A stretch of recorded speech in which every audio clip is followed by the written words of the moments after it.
Wilson's gonna be in ICU for at least 24 hours. I'm gonna need you to monitor his pain every 3. Elizabeth. Yes, every 3 hours, I got it. Hey, what's wrong? I just broke up with Rick.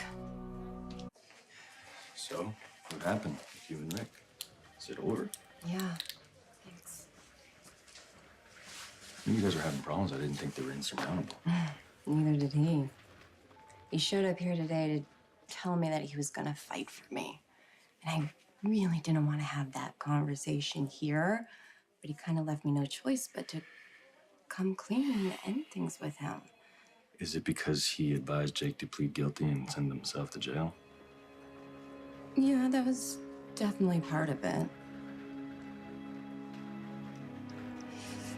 The real reason Rick and I broke up is because I have feelings for Jake.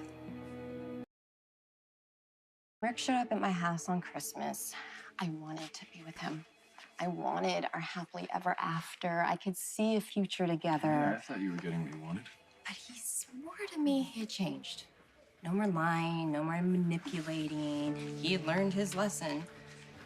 And he pulled that stunt in court with Jake, and it all went downhill from there. I have to say, trying to convince Jake to plead guilty was probably not the most ethical move I've ever heard. Yeah.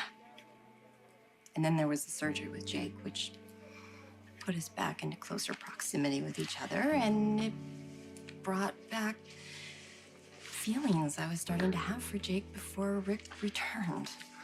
Which begs the question, are you gonna pursue a relationship with Jake? I've been dancing around each other for weeks. Oh yeah, it's been hard not to hear the steps.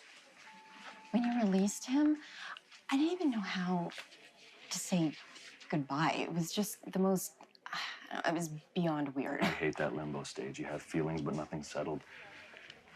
But now maybe that Rick and I aren't together anymore, maybe there's a chance for something with Jake. Elizabeth, you know how much I care about you. We've been friends for a very long time.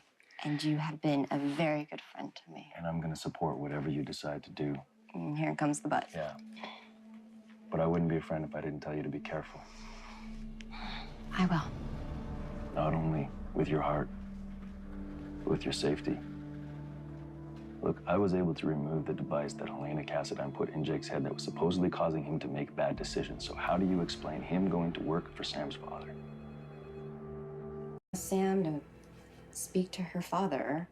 I just don't understand why he would want to work for Julian. So you're not thrilled that he's gonna go work for a mobster? I tried to talk him out of it. I told him if he could just hang on a little while longer, that something else was bound to come along, something better than what Julian could offer. And Carly shut me down. Yeah, Carly? She swooped in and declared we all need to support Jake's choices. So at that point, I just backed off. Kind of surprised at her reaction. I know. For some reason, she's 100% behind Jake working for Julian Jerome.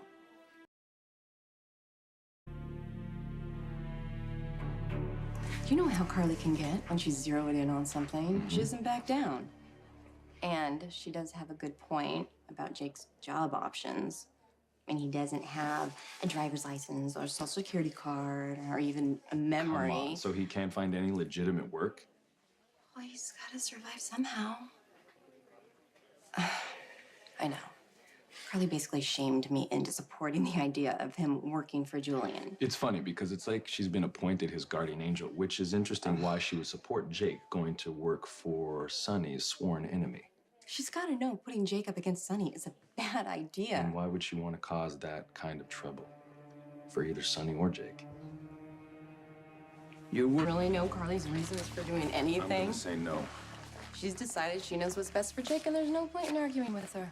So where does that leave you and Jake? I don't know.